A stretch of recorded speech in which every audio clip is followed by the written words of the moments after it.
उपराष्ट्रपति चुनाव की तारीखों का भी ऐलान हो गया है। 5 जुलाई से 19 जुलाई तक नामांकन होगा और 6 अगस्त को मतदान होगा और 6 अगस्त को ही भारत के नए उपराष्ट्रपति चुन लिए जाएंगे। अभी वर्तमान समय में वेंकैया नायडू उपराष्ट्रपति हैं देश के और 11 अगस्त को उनका जो कार्यकाल है वो खत्म हो रहा है। तो 6 अगस्त को मतदान होगा और 6 अगस्त को ही परिणाम सामने आ जाएंगे। तो राष्ट्रपति पद का चुनाव जो है वो प्रक्रिया तो शुरू हो गई है और अब उपराष्ट्रपति चुनाव की तारीखों का ऐलान भी हो गया है। 5 जुलाई से 19 जुलाई तक नामांकन होगा और 6 अगस्त को मतदान होगा और 6 तारीख को ही ये तय हो जाएगा कि उपराष्ट्रपति अगले कौन होने वाले हैं। 11 अगस्त को वर्तमान उपराष्ट्रपति वेंकैया नायडू का कार्यकाल समाप्त हो रहा है। यूपी में बुलडोजर के खिलाफ दाखिल जमीयत उलेमाए हिंद की अर्जी पर सुप्रीम कोर्ट में सुनवाई टल गई है। सुप्रीम कोर्ट अब 13 जुलाई को मामले की सुनवाई करेगा। यूपी सरकार की तरफ से सुप्रीम कोर्ट को बताया गया कि सरकार की तरफ से जिन लोगों पर अतिक्रमण की कार्रवाई की गई है उनमें से एक ने इलाहाबाद हाईकोर्ट में याचिका दाखिल की है। इस पर इलाहाबाद हाईकोर्ट कल सुनवाई करेगा। इसके बाद आज सुप्रीम कोर्ट ने मामले की सुनवाई को टाल दिया है। तो बुलडोजर मामले पर सुनवाई टल गई। अब 13 जुलाई को सुनवाई होगी। सुप्रीम कोर्ट ने उत्तर प्रदेश सरकार को जवाब के लिए समय दिया है और 13 जुलाई को सुप्रीम कोर्ट में अगली सुनवाई होनी है।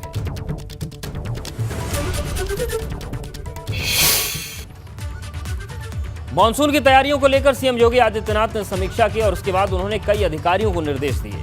उन्होंने अधिकारियों को समय से पहले तैयारियों के लिए कहा, साथ ही बाढ़ में नुकसान को न्यूनतम स्तर पर पहुंचाने की बात कही है। बाढ़ को लेकर समीक्षा बैठक हुई। बाढ़ आने से पहले ही तैयारी कर लें, उन्होंने निर्देश दिए हैं, क्योंकि जिस तरीके से जो बाढ़ग्रस्त क्षेत्र हैं वहां पर आधुनिक तकनीक का प्रयोग करने का निर्देश दिया है और यह भी उन्होंने कहा है अधिकारियों को कि न्यूनतम स्तर तक बाढ़ का नुकसान हो इसकी तैयारी अभी से की जाए।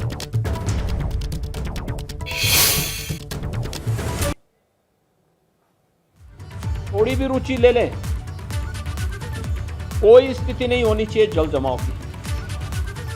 हर एक स्तर पर उसकी जवाबदेही तय करें और इस बात को सुनिश्चित करें कि हमें जल जमाव से भी मुक्त रखना है और बाढ़ से बचाव के लिए जो भी कार्यक्रम होने हैं, यद्यपि ये कार्य जनवरी फरवरी में शुरू हो जाने चाहिए, जनवरी फरवरी में नहीं हो पाए, अप्रैल से ही शुरू हुए हैं। अप्रैल में ये कार्य प्रारंभ हो चुके हैं और हमारा प्रयास हो कि कल 30 जून है, 30 जून तक ये कार्य पूरे हो जाएं।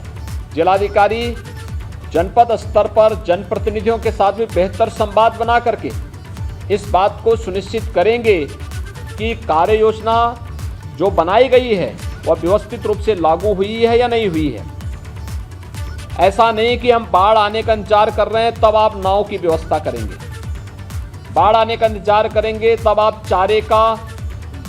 चारे के लिए तब आप टेंडर निकालेंगे।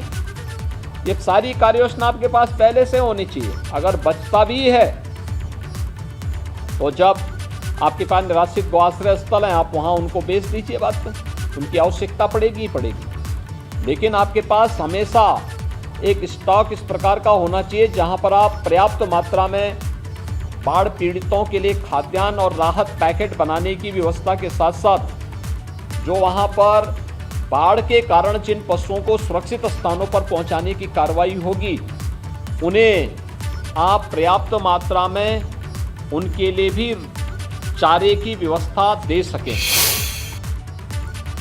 आजमगढ़ रामपुर उपचुनाव हारने के बाद सपा गठबंधन में बगावत के सुर उठ गए हैं। ओम प्रकाश राजभर के बाद अब संजय चौहान के निशाने पर भी अखिलेश यादव हैं। अखिलेश से बेहद नाराज है संजय चौहान। उन्होंने कहा कि अखिलेश को इसी कमरे से बाहर निकलना होगा और उन्होंने ये भी कहा कि अखिलेश को आजमगढ़ और रामपुर की जनता के बीच जाना चाहिए था। अगर ऐसा ही चलता रहा तो गठबंधन में बने रहने पर विचार करेंगे।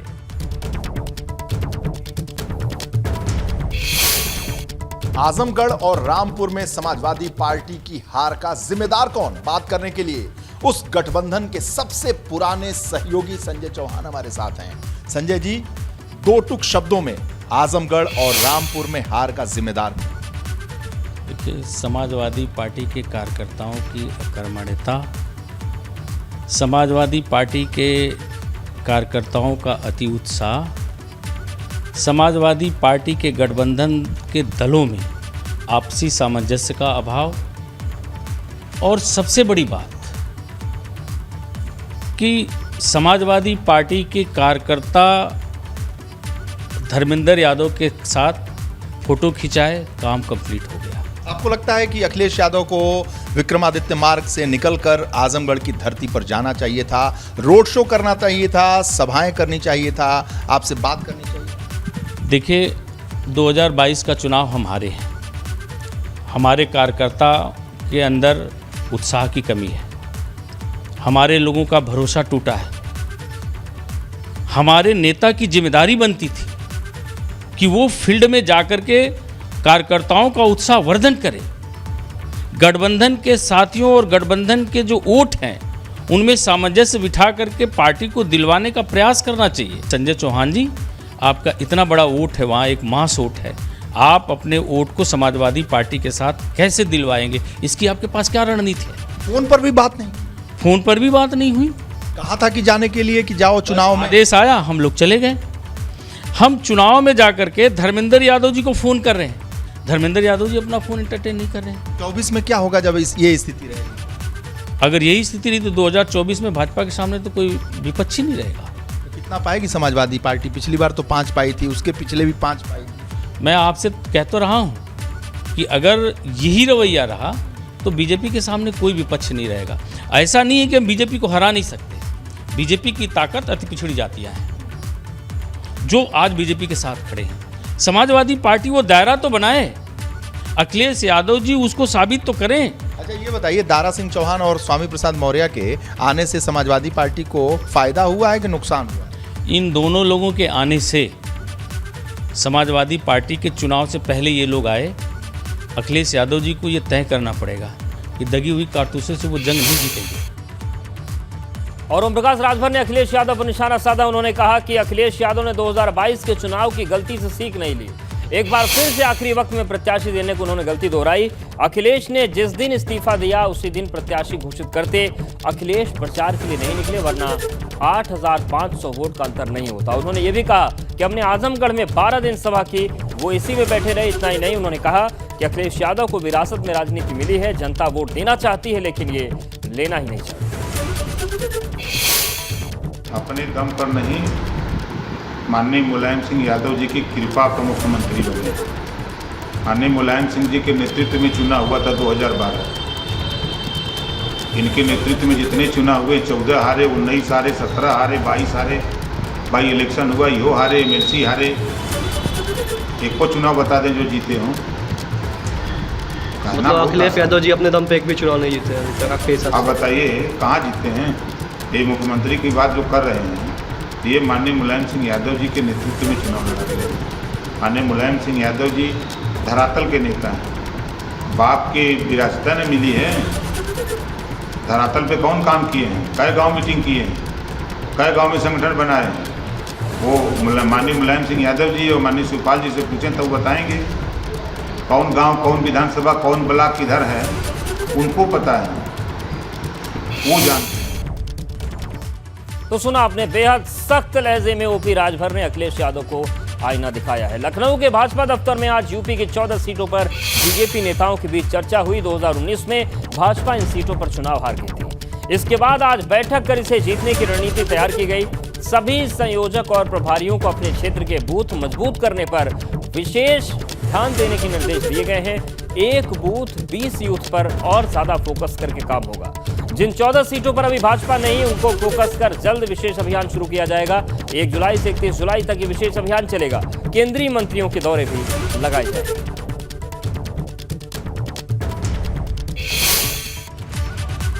और लखनऊ में हुई भाजपा की बड़ी बैठक के बाद उत्तराखंड से राज्यसभा सांसद नरेश बंसल ने कहा कि बाकी सारे राजनीतिक दल केवल चुनाव डिक्लेयर होने के बाद जनता के बीच दिखाई देते हैं, लेकिन भाजपा सामाजिक और राजनीतिक दृष्टि से 365 दिन 24 घंटे पब्लिक के बीच रहती है, उनकी सेवा करती है, समस्याओं का समाधान करती है। 2024 को लेकर भारतीय जनता पार्टी ने अपनी तैयारी शुरू कर दी है। इसे लेकर आज एक अहम बैठक भाजपा कार्यालय पर हुई। हमारे साथ में इस समय उत्तराखंड से राज्यसभा सांसद नरेश बंसल जी हैं, बैठक के लिए विशेष रूप से आए थे। बंसल जी ये बताएं क्या तैयारी 2024 के लिए, क्योंकि अब 14 ऐसी जगह है जहां कमल अभी नहीं खिला। देखिए, आपको मालूम है ये कि बाकी सारे राजनीतिक दल केवल चुनाव डिक्लेयर होने के बाद जनता के बीच में दिखाई देते हैं।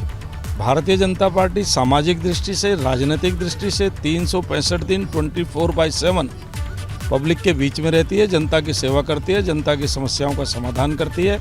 हमारा कार्यकर्ता हर समय जनता के बीच में रहता है। तो 2024 मिशन हमारा है उत्तर प्रदेश में 80 के 80 सीटों पर कमल खिलाना। बूथ को किस तरह से मजबूत करेंगे अपने, और जैसे एक योजना आपकी चल रही थी कि एक बूथ 20 यूथ, तो इसमें और कोई बदलाव किस तरह से? और जितने भी बदलाव करने पड़ेंगे करेंगे। असली बात है कि हर बूथ जीतना है, बूथ जीता चुनाव जीता। 1 तारीख से अभियान आप लोग शुरू करेंगे, उनमें कौन कौन लोग जुड़ेंगे इन विधानसभा, इन लोकसभा से? हमारे लोकसभा के प्रवास है, मंत्रियों के प्रवास होंगे लोकसभा में, उनके कार्यक्रम होंगे। अभी आपको दिखाई पड़ेगा जब उनके प्रवास होंगे सारे। कितने समय का सर ये 1 महीने का कार्यक्रम? नहीं, ये पूरे 18 महीने चलेगा चुनाव तक का। तो केंद्रीय मंत्रियों को भी जिम्मेदारी इसमें होगी? केंद्रीय मंत्री क्लस्टर इंचार्ज हैं, वो आएंगे अपने अपने क्षेत्रों में। जिम्मेदारी तो सबके पास है।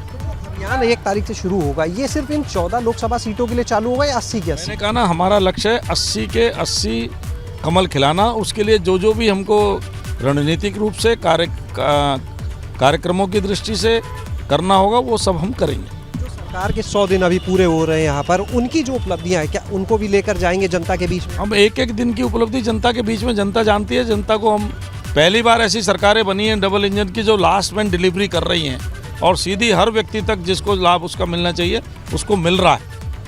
हम तो केवल उसको याद दिलाने के लिए जाते हैं कि आपको ये मिला है कि नहीं मिला है।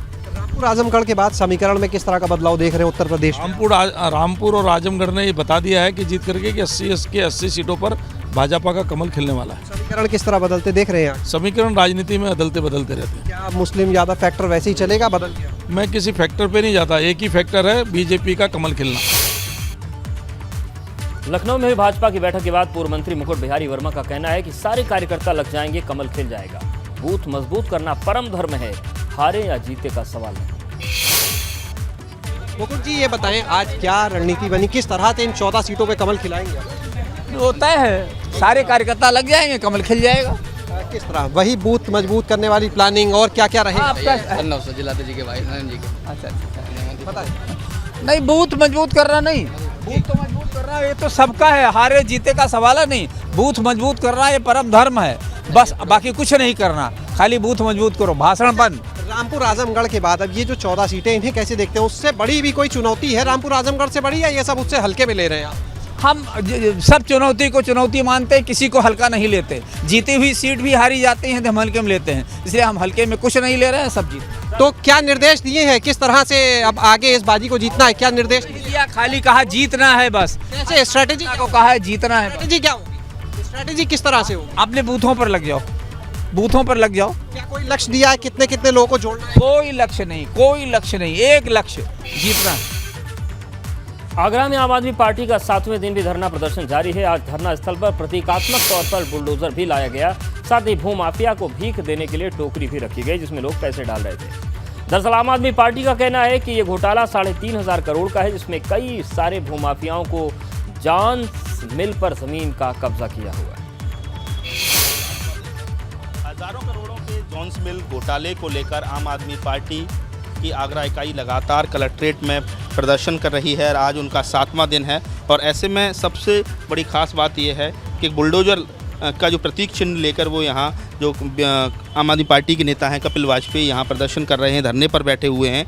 इसके साथ एक टोकरी है जिसमें कुछ पैसे रखे हुए हैं, जिसमें एक मैसेज देने की कोशिश हो रही है कि भूमाफिया के लिए ये पैसे एकत्रित किए जा रहे हैं, क्योंकि वो ज़मीन तो खा ही रहे हैं लेकिन उसके साथ ही वो इस भीख के पैसे से वो खाना भी खाएं। तो आज आपका 7वां दिन चल रहा है, कोई आया प्रशासन के लोग आपसे बात करने? अभी तक कोई नहीं आया। एक दिन एडीएम साहब आए थे, एडीएम साहब ये बता रहे थे मामला हाई कोर्ट में है, यूओडब्ल्यू की जांच हो रही है हाई कोर्ट में, तो वहाँ पर निर्माण कैसे हो रहा है, एडीए उसमें निर्माण की आज्ञा कैसे दे रही है। अगर एडीए उसमें निर्माण की अनुमति प्रदान करता है इसका मतलब हाई कोर्ट के आदेशों की भी अवहेलना है और डीएम साहब के आदेशों की भी अवहेलना है, तो इनको उस पर भी कार्रवाई करनी चाहिए थी। एडीएम हिमांशु गौतम जी एक दिन आए थे, अब हम ये बुलडोजर प्रतीक रूप में लेकर आए हैं कि भाई बाबा जी का बुलडोजर केवल जाति और धर्म और विपक्षी विरोधियों के ऊपर ही चलेगा या भूमाफियाओं पे भी चलेगा? भूमाफियाओं को संरक्षण देंगे क्या? दूसरा, ये भीख का कटोरा है, भीख इकट्ठी करके भाई उनको खाना खिलाने के लिए अगर ज़मीन कम पड़ रही हो तो उन्हें खाना भी खिलाया जाए, सरकार की तरफ से उनको दावतें भी कराई जाएं। इस तरह से हम पूरे शहर में भीख इकट्ठी करके डीएम। अभी तक भूमाफिया टास्क फोर्स ने उन लोगों को अपनी जद में नहीं लिया है, उनको लीगल फ्रेम नहीं किया है, तो अब ये आगे चलता रहेगा? बिल्कुल चलता रहेगा। भूमाफिया कोई बड़े नेता क्यों नहीं आ रहे? सब आएंगे, थोड़ा सा तसल्ली रखिए, सभी आएंगे। और आगरा में मॉल रोड पर विकास कार्यों के नाम पर साइकिल ट्रैक तोड़े जाने का सपा ने विरोध किया। आज आगरा सपा जिला इकाई ने जिलाधिकारी कार्यालय पर जमकर प्रदर्शन किया। उन्होंने राज्यपाल के नाम ज्ञापन भी सौंपा। उनकी मांग है कि सरकार साइकिल ट्रैक को न तोड़े। देखिए, हम लोग आज समाजवादी पार्टी सरकार में बहुत ही समाजवादी सरकार की महत्वाकांक्षी योजना थी साइकिल ट्रैक जो बनाया गया। आज इस जो भारतीय जनता पार्टी की सरकार है बराबर उसकी अनदेखी की जा रही है। इको टूरिज्म को बढ़ावा देने का माननीय अखिलेश यादव जी ने किया और ये सरकार की जो गलत मंशा उस ट्रैक को तोड़ा गया है। और वो जो ट्रैक था जो साइकिल सवार श्रमिकों के लिए जो बनाया गया था, हम आपके माध्यम से कहना चाहते हैं कि उस ट्रैक को तत्कालिक ठीक कराया जाए। अगर ठीक नहीं कराते हैं तो बहुत बड़ा आंदोलन समाजवादी पार्टी करने के लिए मजबूर होगी, जिसकी जिम्मेदारी स्वयं सरकार की होगी। बरेली में पुलिस ने फरार चल रहे 90 लोगों को गिरफ्तार किया। ये वो अपराधी हैं जिनकी पुलिस तलाश कर रही थी, मगर ये फरार चल रहे थे। पकड़े गए लोगों में 26 वांछित अपराधी हैं, जबकि 56 वारंटी अपराधी शामिल हैं। तो देखिए तस्वीर आपको दिखा रहे हैं, बड़ी कार्रवाई हुई है। 90 अपराधियों को पुलिस ने पकड़ा है। ये 90 लोग फरार चल रहे थे और देखिए एक साथ इनको बिठा कर रखा गया है। एसएसपी के आदेश पर कार्रवाई हुई। लंबे समय से इनकी तलाश चल रही थी और इन सभी 90 लोगों को पकड़ लिया गया है जो लंबे समय से वांछित थे। इसमें 26 वांछित अपराधी जबकि 56 वारंटी शामिल। बरेली में रोटी के विवाद में हुई हत्या में पुलिस ने 4 आरोपियों को गिरफ्तार कर लिया। आरोपियों में सपा सभासद का भतीजा भी शामिल है। आपको बता दें कि बर्थडे के दिन रिटायर्ड फौजी के बेटे की होटल मालिक और उसके साथियों से रोटी को लेकर विवाद हुआ था और इसी विवाद में युवक की हत्या कर दी गई, मगर ये मामला अब गर्मा गया है। हत्या के विरोध में हिंदू जागरण मंच के लोगों ने बाजार बंद कर विरोध जताया।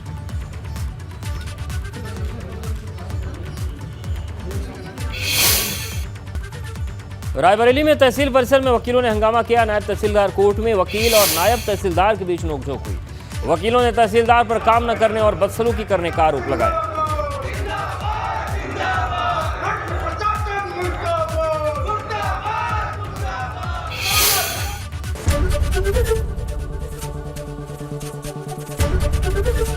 एबीपी गंगा, खबर आपकी, जुबान आपकी।